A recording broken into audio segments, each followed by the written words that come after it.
Balik mga kapuso sa GMA Regional TV Live karong buntaga mga kapuso atong pakisayran kining dalaygon nga binuhatan sa usa ka people's organization dito sa Mindanao mga kapuso kining mga rice straws gihimo nilang maanindot kaayo nga mga eco bags unsa man ni pagbuhat mga kapuso unsay katuyuan nila niini makauban nato ang managduma sa organisasyon nga palay mo nagpasiugdan ini ingon man ang nagduma sab sa ilang mother organization mga kapuso nga nag-supervise bali sa ilang grupo. Makauban nato karong buntaga si Sir Jetel Kapunan, Sir Gary Villosino o si Sir Geoffrey Frinal.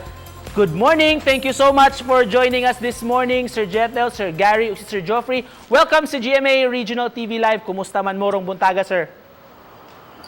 Mayong buntag, sir. Ug mayong buntag sa atong mga kapuso diha sa siyudad sa Sugbo. Daghang salamat ninyo, sir, for joining us this morning. Unahon ako si Sir Jetel, mo'y presidente sa Palay, ug ang former nila nga pango si Sir Geoffrey. Kumusta man diha, sir, sa South Cotabato? Unsay mga kasagarang panginabuhian sa itong mga kaigsuunan diha?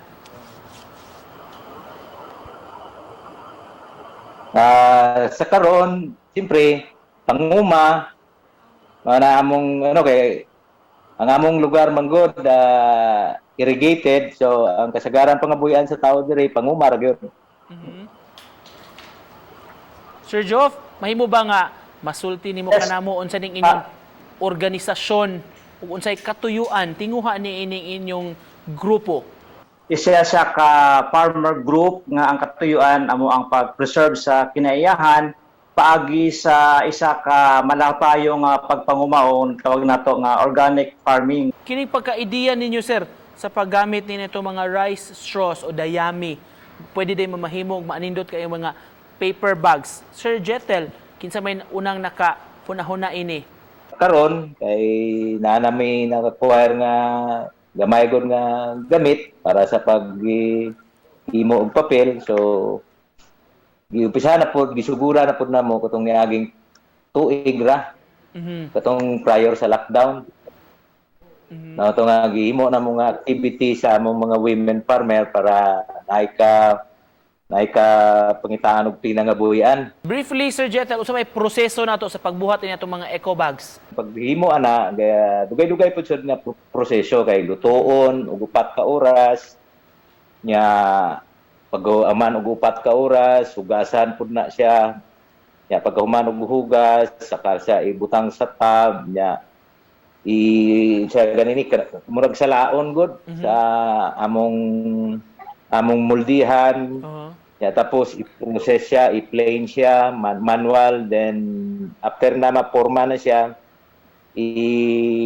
i-hanger siya sa i-air dry siya hangtod nga mugmala siya hangtod nga maghimo siya papel na gyud. Sir Gary, subay sa kasaulugan Earth Day para kaninyo unsa man ka importante, sir, kini atong pag-atiman sa atong kalikupan o paghimo og mga efforts alang niini, sir. Sige, sir. Syempre, Earth Day man karon, no? Ginasaulog na siya annually, no? Kung maingon magutag pagpanlipod sa kinaiyahan, ang mga mag-uuma sa tanang mga propesyon ni ining katilingban, ang mga mag-uuma ang adunay pinakasuod nga relasyon sa kinaiyahan. Isa ka pinaka-mahinungdanon o pinaka-importanting tikod sa tanang mga efforts sa environmental conservation, ang agriculture, no? Kay actually ang kuan. So, kung gusto nato ang pingan na kinaiyahan, sugdan nato sa kung paano sa nato ang pingan ang atong yuta. To cap this off kay atong discussion karon, gentlemen, mga migmensahe ninyo sa atong mga viewers karong buntaga. Ang pinakinaiyahan ug suportaran ang mga gagmay mag-uuma, no?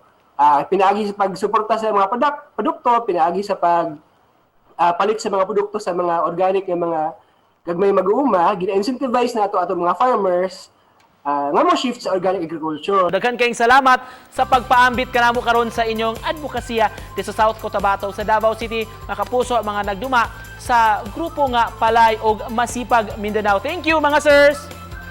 Salamat kayo sa mga salamat. Salamat po. Thank you.